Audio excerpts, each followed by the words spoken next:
Magandang araw sa inyong lahat at welcome sa aking channel.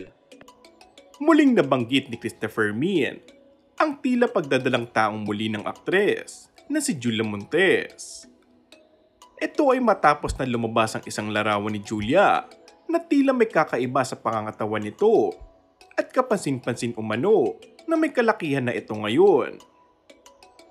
Sa pinakabagong episode ng Showbiz Now na napag-usapan muli ni Christopher Min ang di umano'y pagdadalang tao ni Julia para sa ikatlong pagkakataon.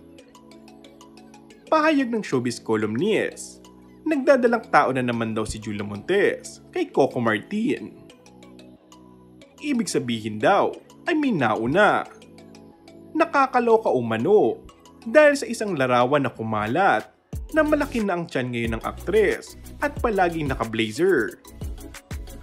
Dagdag pa nito, alam mo, nakakaawa ang mga artista. Kapag pumayat, naglilihi. Kapag tumaba, buntis. At kapag naka-blazer, ay may itinatago ang tiyan. At kapag naman ipinakita ang katawan, ay naglalantad na.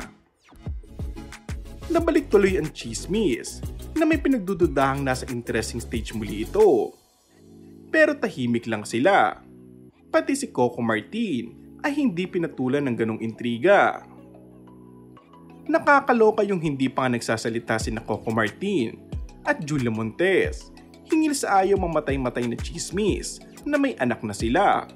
Napapabalita na namang buntis ngayon ng aktres.